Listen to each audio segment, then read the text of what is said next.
How are you, man? I'm How's good. how's health and everything? It's good. Health is definitely I mean well, health is not great. My health is fine, but like I haven't really exercising as much and Mm, eating schedule is a little bit out of whack, but honestly I'm feeling pretty good. mm. But yeah, I we posted on social media this week, which was pretty big. Traction has been really good. I can't complain. I will say it is now a little bit more stressful because now I think, the stakes are seemingly the perception of the stakes is higher. And we're technically not ready to sell yet. And I think that in hindsight, we should have had all of our licenses and stuff and been like ready to sell as we launch because now I think we're going to miss a little bit of momentum um, because we're planning to. So originally we were going to do like this home, like the home cooking. So we're going to cook stuff from home and then sell it to the public. But like that's called the cottage food license where you're allowed to do that. But the problem is I think we're not scaling fast enough for the demand that I think we're going to get. And so I think what we're doing now is we're looking into shared kitchens on Tuesday. We're like touring a couple facilities and just seeing what it looks like. The only issue with that is it takes another 6 to 8 weeks after we like sign this contract with this shared kitchen for the city of Chicago to approve us. And so, and that we've launched and now we have all this traction and like people has expectations like when can we order? When can we order? And we're gonna be like, you basically can't order until like June. And so I think what we're probably gonna do is lean it towards like here's more of the journey that we're going through. Like here's how we were thinking about starting. Like we've done all the work around the food. Now we have to wait. So like on Tuesday, I think we're gonna post a story that's like, we're touring shared facilities now, like it'll be coming soon. Um, but yeah, I'm feeling good. Um, there's a lot of stuff we have to figure out. I think starting a business is no joke. Mm. Like I guess there was always the option to just like do something just or like just like not half it, half put in half the effort and just like do something. But I think we want to make sure everything looks good. We want to make sure we put a lot of effort into it because at the end of the day, when you think about like a business, we have to find a way to differentiate ourselves. And that just means that you have to pay attention really closely to the details. Mhm. And it just requires that much more attention and stress. And sometimes we're like, oh, I think we're overthinking it. And then sometimes we are, and sometimes we're not. But yeah, Yeah. Yeah, a lot has happened, and especially I think since the launch on Monday, you probably had some time to process everything and kind of like what you outlined. Some areas where there's some delays that you're experiencing. Just starting from Monday, I guess when you launched the video, it was a pretty big attraction. Is it close to like 140K? I don't I know. feel like 155. Yeah, Yeah, I mean it's picked up really. yeah. Good. So That's a lot of eyeballs, and I think a lot of people around you are also very excited, kind of reposting and sharing, and I think that definitely helped. And a good story definitely does the job of kind of spreading the word. Uh, yeah, let's start from there. How was that feeling when that kind of blew up? I mean, since day one, it was a pretty fast growth. Were you kind of ready for that? Kind of, what were your kind of emotions through that yeah, few days? it was not explosive by any means. It's literally like like I think we posted at 8 o'clock in the morning. Hmm. Super excited to see it do like 1,000 views or something. Like we saw it hit 1,000, and that was like after a few hours. We were like, wow, like that's fantastic. Hmm. And then we saw it hit like probably like 5 or 6K by the afternoon. And then we were like, all right, like we basically this is success for us. Like we've this is great. Like we're getting a lot of traction. A lot of basically everybody that I know was supportive. They like reposted it. They're like, and I'm sure you saw it too, but a lot of people were very supportive of it. And they really helped share it, get the word around. And we were like, by dinner time, if we get 10,000 views, like that's a bit like we are like, wow, that's incredible. We hit like 10,000 easily by the end of the first day. I think it was really the second day and the third day where it just didn't stop. It's like every time you refresh the page, like after an hour, there'd be like 2 or 3K new views. And like it's just and we were like, wait a second. We were like, we think maybe we can hit 15K by the end of the night. And like we surpassed that. We were like at 16, 17K. Next morning we look, it's like 27K. And Wow. then throughout the day, it's just like the growth just didn't stop at all. And then so by the end of the second day, it was at like 100 or something, 120,000 views. And then we were Oh. just like, that's crazy. Um, and then by the end of the third day, it still didn't stop. And so I would say by the end of the third day, coming into the fourth day, which I believe was a few days ago, I think it's even still now like picking up quite a bit. Um, but yeah, I mean, it was incredible to see. It definitely wasn't like a blow up at the beginning, but over the course of the week and a few days, it just didn't stop, and we were just like, wow. And so then, in order to catch some of that momentum, we like did a post about our name, which wasn't anything crazy. We were just like, we should keep engagement going. We uploaded a couple of stories, and then we had originally planned the next one to come out on Thursday. Um, so we released that one as well, which didn't, I mean, which also did like, 14, 15,000 views, which to us is like huge. It's not as good as the first video, but like, I think that the big thing for us is we just have to stay consistent and deliver a story and something that people care about. Mhm. But yeah, I think this surpassed by far any expectations that anybody on the team had. And like now we're like, now this is real, like now this is, we're getting a lot of DMs about like, where can we order? Like, can I join the team? Like, there's been a lot of traction. Mm. So we're very grateful, but it's one of those things where now you got to put your money where your mouth is. So, Hmm. Hmm. um, Yeah, very exciting. And it's, I think, I guess, especially for you and your team to kind of see those numbers climb, I think it's also very exciting to get that momentum as well, along with, the momentum of people kind of getting to know your business, but also your team to kind of get that tangible kind of numbers as well to start kind of yeah, I feel agree. it as well. No, it's a sense of validation. I mean, not that we relied fully on this piece of validation. I think our motto has just been, regardless of what happens, regardless of what the numbers are, just try to produce good work and just pump out the content and like just see what happens. Hmm. That's what we're gonna stick to, right? No matter what, if this the third video that's gonna go out tomorrow, like if it does super well, great. If it doesn't do well at all, it doesn't matter. Thursday we're gonna release another one. Um, I think that's the mentality. And again, like our purpose is not necessarily to do social media. Like we're not trying to become influencers. The whole point is to sell kimbap. And I think it's definitely getting a little bit of heartburn now because we're just not ready to taking any orders yet. I mean, like I know our food is good, and like I think our food will sell. The only problem is we don't have a way to sell it yet. So now, like Jimmy and I are both frantically trying to figure out ways that make sense for us to sell. I think right now shared kitchen is going to be the way we go for at least the summer, and then we'll probably try to find a location in September and October and just sell. Wow. Wow. You kind of mentioned, and I also did see that under some of the comments of your posts, where people are asking about like, oh, where can we order, and also kind of, oh, can we join the team as well? Were you kind of expecting those comments as well, where people are asking to join the team? No, I didn't at all, and I will respond to I mean pretty much all those DMs. I haven't yet, but we did not expect anything of that stuff, right? We expected like well we were hoping for is like a few thousand views, just some interest, Hmm. and we were like if we get that then that's great. If they place an order, that's even better. Hopefully in the future. Hmm. But yeah, I think in our wildest dreams, none of us would have been like, wow, we're gonna get 150 views and like the amount of traction that we got. I don't think any of us would have expected that. Hmm. But social media for us is it's a numbers game. And so we're going to try our best to produce good content because we want to make sure we grab the right kind of audience and like we don't lose them. But yeah, I think it's just going to be what can we keep posting and what makes sense from a posting perspective.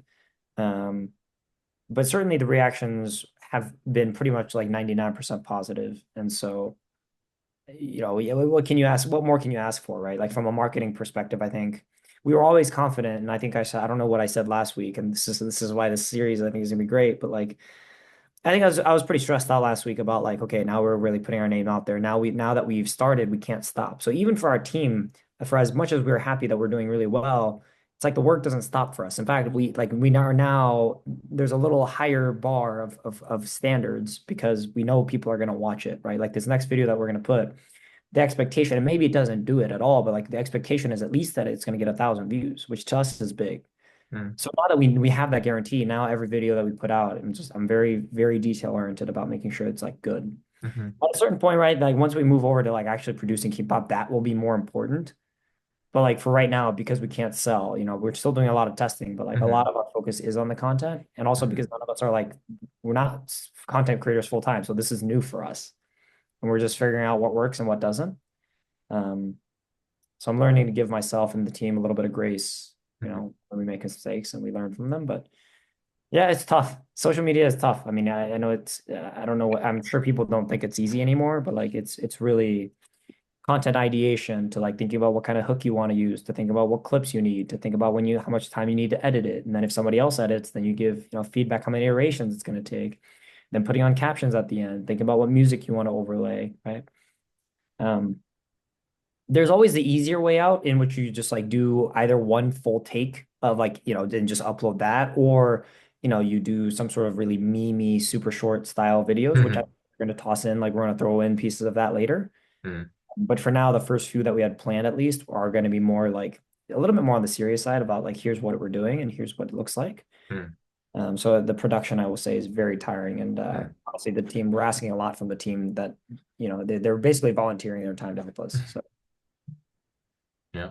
I remember in one of our past kind of episodes where you might mention about momentum, how all of your kind of preparation leads up to a good momentum and the timing of everything, the rollout, your kind of emphasis on like the summertime being an important time for Chicago's kind of food scene as well. Since you mentioned that with the rollout of the first post getting a lot of traction and not being able to currently sell the gimbal, and you mentioned that now you just want to focus on making sure you push out content to make people um, s still in the loop of everything. Any other ideas that your team have discussed or kind of explored other than just pumping out content to make sure that interaction is still alive? yeah, I mean, yeah, it's tough. I think the whole picture, and like there's a lot of directions you can take with the social media thing, but I think what's probably important is that we level set expectations with the people that are watching, that like it's not necessarily for order yet. We're going Mm, through the process. Like we'd like to show you part of the process, hmm as well as do some of the meme stuff and like, throw in little things in here and there. hmm I think the whole nature of it is we just need to make sure that people understand like we're recording some of our process and like we're just not ready to sell yet. mm, But we will hopefully be soon, right? And like we are Jimmy and I are working, hard to make sure that that does happen. mm. Um, Is but yeah, there I mean, I guess you mentioned about the law in Chicago where if you want to sell food, um, you have to get these licenses and approval. What if there's a chance where you could I guess just have a table out in some place in Chicago and have like free tasting? Is that allowed by law? I don't know. I don't know. That's a good question. That's actually something we talked about today too, about giving out free samples or like Mm, giving it out for free. mm, I have a feeling because it's food, there's definitely always regulations around it, mm, regardless of whether we're getting paid or not. mm, We probably have to make it very clear to the people, especially if they're strangers. That's always the problem. If they're friends, it's not that big of a deal. But if it's strangers, then like we have to probably give a disclaimer of like, we're not responsible if something happens to you. mm. It's always a Okay. legal liability sort of fight. Mm, mm, Um, so yeah, I mean, there is some variation of that we've been thinking about. I think realistically, we just need to move faster, and we just need to level set with people that like what you're watching is not necessarily the final mm, move. It's like it's a part of the journey, and we just decided to record it now. mm, Um, and again, in hindsight, I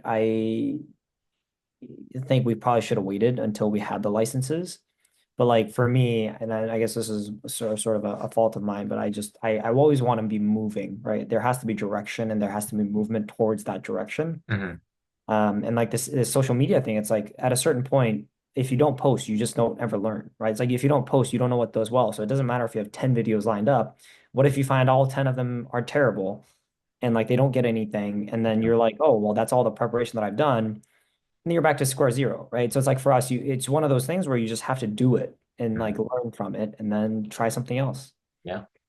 And I think it's personally very smart that you just I guess keep that transparent with the viewers as well. And sure, it might be that there is a bit of some time between when you can actually sell food, but just making sure that people are aware of everything with those content, I think, are really cool as well. Yeah. We have been getting a lot of comments that are just like rooting for us. You know, they're not necessarily located in Chicago, but there's a lot of people that I think are supporting us, and Mm, we appreciate it. And I think we know that we're not alone in this Kimbap thing. We've actually seen a couple people pop up recently with mm, Kimbap stuff as well. mm, Which to me is actually a great thing. I think if you mm. ever compete in a place, or if you ever have a business in a place that has no competition, it probably means you don't have a market. Yeah. And so if there's other people that are doing Kimbap and it's doing really well, that means there's a market for it, and that means we Mm, have to be better, and we just have to do better. mm. Yeah. Very cool. And I guess kind of now transitioning into the next steps and your moves with Ghost Kitchens, or these, I guess, Yeah. shared kitchens. How does that process been? Was it easy to find those locations, or are there a lot of options available in Chicago? Yeah, there's not a lot of options. Oh. We have reached out to a couple. They're either in like really some shady location, or like they're just the facilities don't look very good. Mm, We are touring the place on Tuesday, and hopefully that one, you know, hopefully it's one of those rare ones where it's like one shot, one kill, and we just end up being able to get what we need, and we sign the contract with them. mhm, Um, but yeah, it's tough. I will say it's like a risk game, right? I think both Jimmy and I were just not comfortable with taking the jump to find an actual location and open without having verified that our food, or like at least getting feedback from people about our food, mm, right? I think the whole game that we're trying to play now is, and it's not, I mean, it's not a game, but I'm just saying it like that, but it's just, can we get enough traction around our food to where people have it and they think it's good, right? Or otherwise we get feedback and then we change, excuse me, we change it to whatever feedback they give us. Um, and then we just see, you know, how do we make it better and how do we actually make it something that people will buy? Because it's easy to get, I mean, I shouldn't say it's easy, but it's easier to get hype for the short term.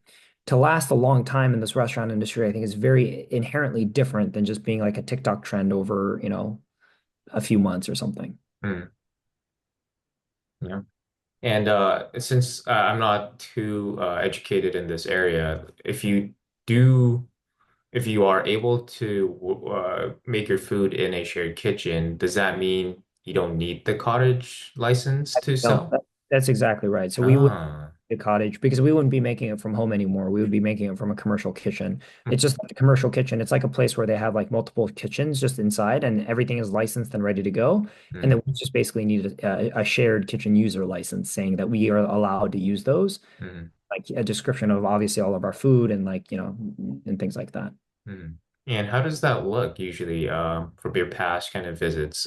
Is it like separated for each, I guess, Yeah, what do you, I actually, to be completely transparent, I don't know. I've seen pictures, and mm, it just looks like a big hall with like different kitchenettes, sort of. mm, mm, And it seems like the fridge space or the freezer space is shared. I'm not exactly sure. mm, But Jimmy will tour the place on Tuesday and see what we think. And then hopefully we just move forward. I'm very anxious just to get moving forward because I now I believe that we will get enough orders to like sell out really fast. I think it's just the game of how fast can we do it and how fast can we replicate it. It's like it's all a game about scale because the reality is kimbap for all of its merit, I think is just hard to differentiate on flavor alone. mm, It's not one of those things that's just like it's not really based on a recipe, right? It's based on the ingredients you put inside. And sure, you can put various different ingredients inside, but it's not like it's going to become some sort of magical dish all of a sudden because you put in, you know, fish cake instead of cucumber or something like that, right? mm, So for us, then the game with kimbap is how fast can we need obviously the food has to still be good though, but like once you get into a certain point of like people really like it and they like to eat it and they want to be a repeat customer, how fast and how accessible can you be to those people? So it's a mm, game of scale, right? And I think the name of the game for us is once we get a one location, then we need to get to a second. Once we get to a second, we need to get to a third. Once we get to a third, we need to get to a fourth. mm. And keep moving forward like that. Wow. Yeah. And is there a specific reason why um you guys are planning to go into a shared kitchen for the summer, but then after that go move into a physical store, kind of in that order?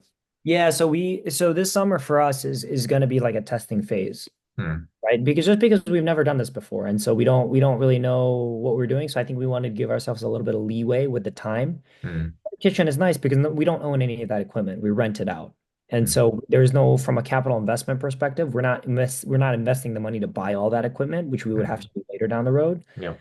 And so again, I think once we have access to those equipment and we figure out like how efficiently we can make the kimbap and the chicken, and if we find out that we can do it really efficiently and keep the same quality, then like we'll just pump out more food and just see what people think because people are very how do you say it? They're not like harsh, but like they're very honest, right? And like you will see if people come and they're repeat customers, then like it makes sense. You're doing something right. But if not, that means like the marketing's working, but the food's not good enough.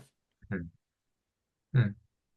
And it's interesting how you talk about scale, since one of the main reasons you are making 82 Kimbap is to have it in downtown Chicago, right? Not in like the suburbs of Chicago. Mhm. And is that why your focus is scale, so that you want fast kind of delivery of the food That's to exactly the right. targeted audience? Yeah, I think it's the accessibility point, right? Like when you think about what am I going to have for lunch today, 9 times out of 10, it's just some sort of like salad or sandwich, right? Just because Hmm. it's quick, it's cheap, it's fast, it's pretty good, and it doesn't make a mess everywhere, right? I think that's like to me, that's the fundamentals of a good lunch, right? It's at least when you're working a corporate job. Hmm.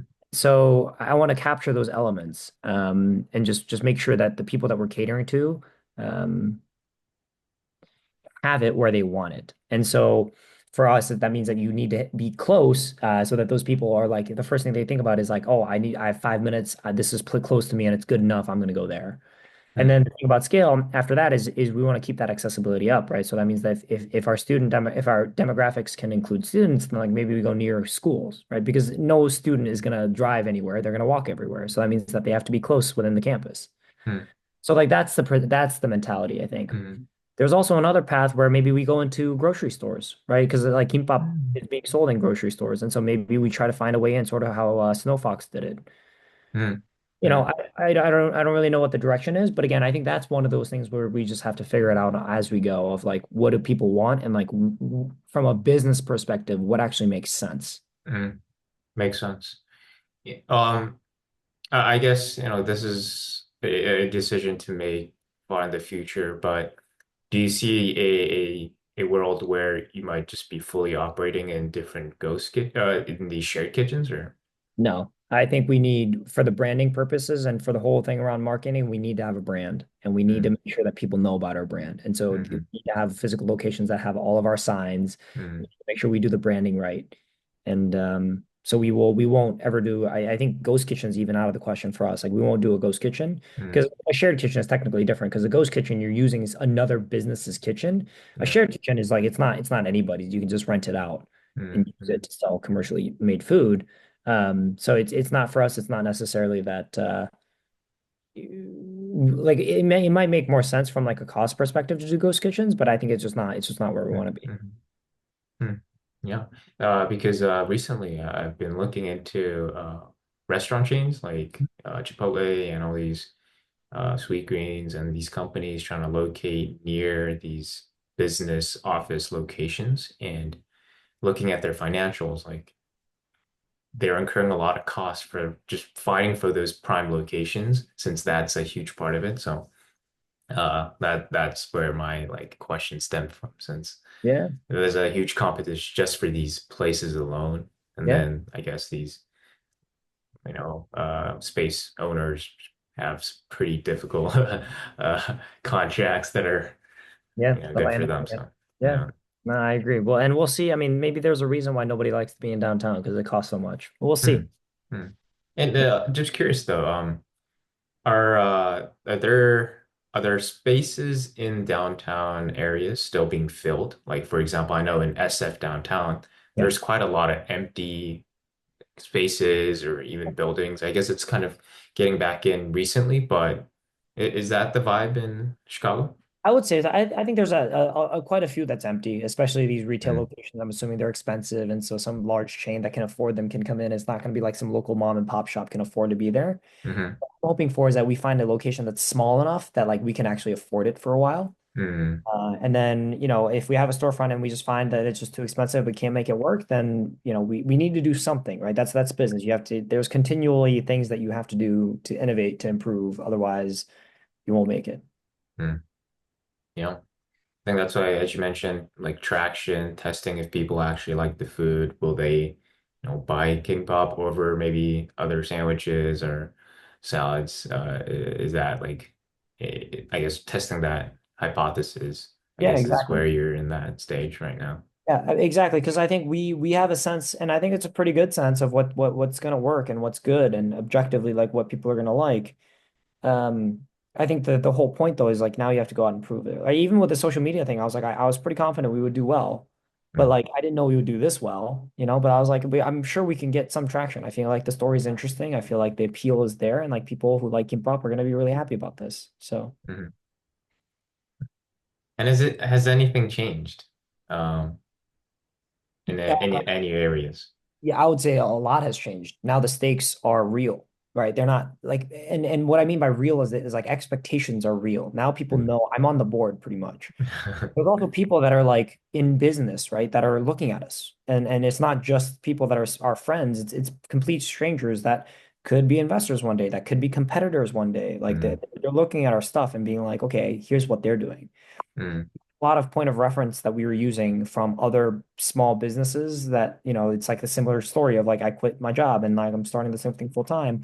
We're getting a lot of ideas from them too, right? Like we are also doing just the same thing. And so now it's interesting to think that we could be like that for someone else, but mm, also it's like always a double-edged sword because that means that we have to stay one step ahead of the curve.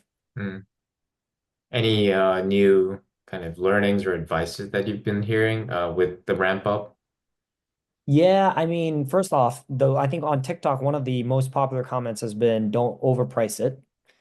That one alone got like that comment alone got like over 100 likes or something like that. Ah, And that's like by far the most because like everything else is like 5 to 10 at the most. But uh-huh. so I mean, obviously we never intended itself for that ex like that expensive anyway. So I think that's okay.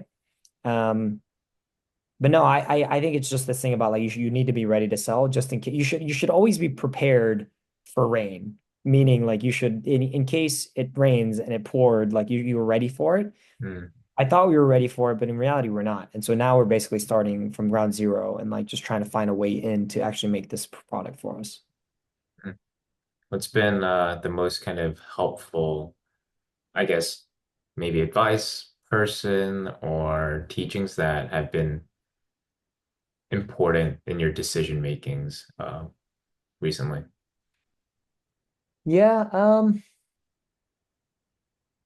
I don't know. I don't know if there's any piece of advice that's just been like really just there for me. I mean, we get advice, I think, from quite a few people that are around us that are sort of, trusted people that we know and really respect. But there's also an element of like there's not a lot to go off of, right? There's not a lot of people that are doing this. There's not a lot of people that are doing well at this that's nearby in Chicago. And so I think this is new territory for a lot of people. Mm, And so I don't know. I think that the whole thing is we'll just carve our own path and that's it. Like we'll just carve our own path and see what happens. And if it's good, then great. And if it's not, then we'll learn from it and move on. I think is the mentality. It's really easy to say that now, by the way. Like at the end of the week when I say this here, it's easy, but like sometimes the team and I will sit together and we'll be pretty stressed about like, is this really the right way to go? And then, there's a lot of discussion among all of us before any kind of video comes to fruition. mm. Yeah, I think that's um, a big part of these processes is that a lot of people just see the results at the end of the day, like what you push out, that's all refined, but then in the back, there's a lot of thought, probably a lot of stress, a lot of disagreement sometimes to get to that point. So That's exactly right. That's exactly what I'm feeling. yeah, I guess one kind of last question that I would like to kind of end off with is kind of like about the Korean food scene, any updates in Chicago, like any new pop-ups that have been interesting to you, any new trends that you're seeing in the Korean food scene in Chicago.